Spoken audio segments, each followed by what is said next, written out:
नमस्कार, आप सभी का बहुत बहुत स्वागत मेरे इस यूट्यूब चैनल एसएस पामिस्ट्री में। आज का हमारा विषय है फिंगर बैंडिंग। हमारी जो उंगलियां है ना, जो हथेली से सेट हैं, अगर वो बिल्कुल सीधी हैं, उनमें कोई बैंड है ही नहीं, कोई कर्व है ही नहीं, तो ये तो अपने आप में राजयोग या जातक को बहुत ही धनी, गुणी, प्रभावशाली बनाती हैं। ऐसा व्यक्ति परम सौभाग्यशाली होता है जिसकी उंगलियां, सारी उंगलियां बिल्कुल सीधी हों, लेकिन ये बहुत रेयर होता है क्योंकि उंगलियां अक्सर मुड़ जाती हैं और उनकी फॉर्मेशन हमारे व्यक्तित्व को ही बदल डालती हैं। आइए करते हैं विश्लेषण। मान लीजिए हमारी ये उंगली मध्यमा की तरफ झुकी हो, सैटर्न फिंगर की तरफ झुकी हो, तो जो उंगली जिस तरफ झुकी होती है वह अपने गुणों का, अब इस इंडेक्स फिंगर के पास कौन से गुण हैं? इस जुपिटर माउंट के, और जुपिटर माउंट के पास कौन से गुण होते हैं? धर्म, अध्यात्म, राजनीति, कूटनीति और बहुत सारे गुण। तो जब भी हमारी इंडेक्स फिंगर थोड़ा बैंड होगी सैटर्न फिंगर की तरफ, तो वह अपने इन गुणों को सैटर्न फिंगर को देगी। अब जो गुण होंगे शनि के पास में, उनमें गुरु पर्वत के जो गुण हैं वो भी जुड़ जाएंगे। अब हम सैटर्न माउंट से क्या देखते हैं? वहां देखते हैं हम लोग न्यायप्रियता, वेल डिसिप्लिन, एकाकीपन, गंभीरता।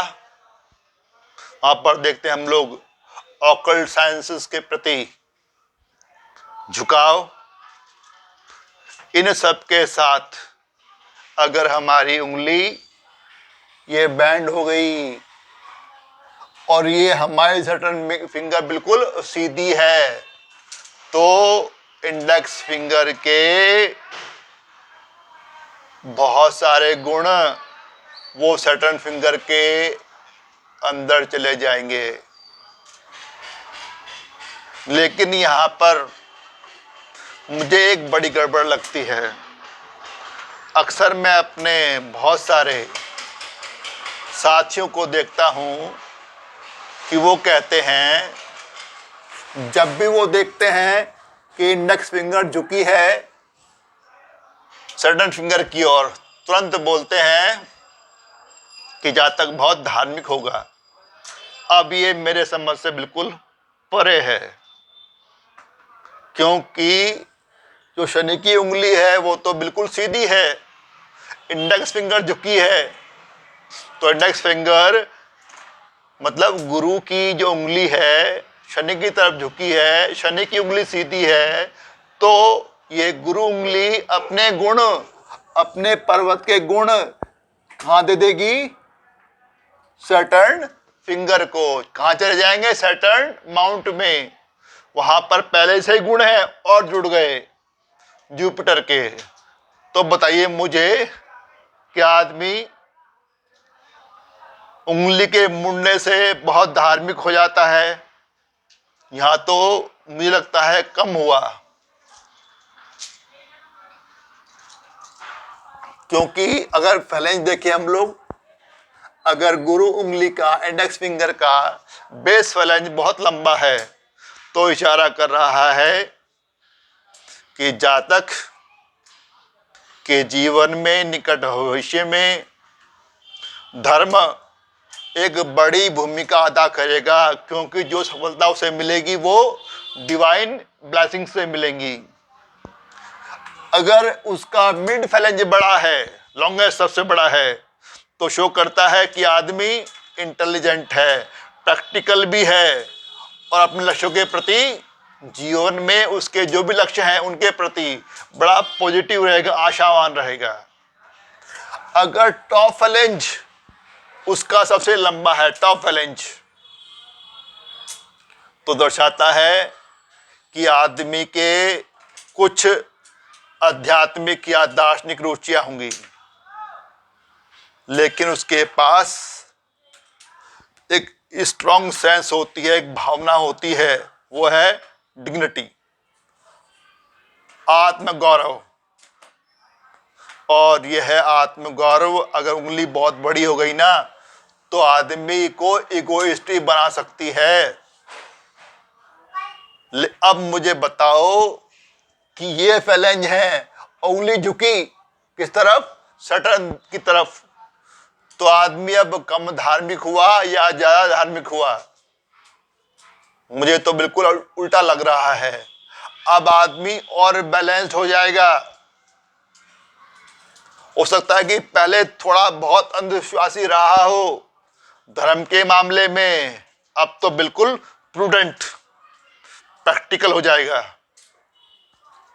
तो उंगलियों का झुकना एक खास फॉर्मेशन बनाता है, और वो फॉर्मेशन हमारे कैरेक्टर को डिटरमाइन करती है।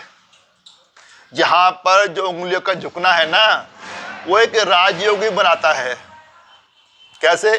देखिए, ये हमारी इंडेक्स फिंगर झुकी हुई नहीं है, ये बिल्कुल स्ट्रेट, लेकिन ये सैटर्न फिंगर झुकी हुई है, और ये हमारी जो अपोलो है ये भी झुकी हुई है, और कनिष्ठा है लिटिल फिंगर, ये भी झुकी हुई है।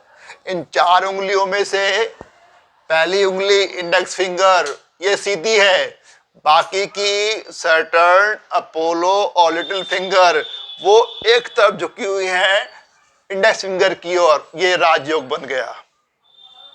ये दिखाता है कि जातक बहुत मेहनती है, बहुत एम्बिशियस है और बहुत ही सक्सेसफुल भी होगा। इस फॉर्मेशन को बहुत ही ऑस्पिशियस माना जाता है, रेयर है, लेकिन अगर बनती है तो जातक को कुछ खास विशेष बना देती है। एक तो बहुत हार्ड वर्किंग, दूसरा बहुत ही एम्बिशियस, और सबसे बड़ी बात, एम्बिशियस तो है लेकिन उसे सफलता भी जरूर मिलती है। सफल आदमी की पहचान चाहे किसी फील्ड में हो, मेहनती होगा, खूब महत्वाकांक्षी होगा और साथ में सक्सेसफुल भी होगा। ये होता है राजयोग। अब देखिए खास बात, जो हमारी, मान लो हमारी उंगलियां सीधी हैं, सब उंगलियां सीधी, जब सब उंगलियां सीधी हों तो ये भी अपने आप में राजयोग है। में कोई बेंडिंग नहीं, कोई कर्व नहीं, बिल्कुल सीधी, ये भी राजयोग बनाती हैं। ये दिखाती है जातक धनी है, गुणी है, प्रभावशाली है और परम सौभाग्यशाली और बहुत ही सफल। ये भी निशानी है सफलता की। ये भी राजयोग बना कि उंगलियां बिल्कुल सीधी, कोई भी झुकाव नहीं। लेकिन कई बार क्या होता है कि जो ये टिप्स होती हैं, टॉप फैलेंज की टिप्स, ऊपरी हिस्सा, अगर वो हथेली की ओर थोड़ा सा आगे की तरफ झुका हुआ हो, लाइक दिस, ये हमारी हथेली, अगर हमारे ये टिप्स, टॉप फैलेंज के टिप्स जो हैं वो थोड़े आगे की तरफ झुके हुए हैं, नेचुरली इसका मतलब होता है कि जातक मंद बुद्धि है। मतलब उसे बातें बहुत जल्दी समझ नहीं आती, वो बातों को समझने में समय लेता है, डल माइंडेड। लेकिन यदि उंगलियां थोड़ा पीछे की तरफ झुकी हों, कर पृष्ठ की तरफ, जो टिप्स हैं ये आगे के बजाय पीछे की तरफ झुके हों, अक्सर देखा जाता है, यह शो करता है कि आदमी शार्प माइंडेड है, बातों को तुरंत समझ जाता है, इशारों में ही समझ जाता है। क्या शो कर रही है? आदमी इंटेलिजेंट, शार्प माइंडेड, और अगर हथेली की तरफ झुकी तो डल, इंटेलिजेंट नहीं है, जस्ट एवरेज। तो ये कुछ फॉर्मेशन थी, कुछ बैंडिंग जो फिंगर बनाती है, और इस बैंडिंग का हमारे स्वभाव पर, हमारे व्यक्तित्व पर, हमारी पर्सनैलिटी पर बड़ा असर होता है।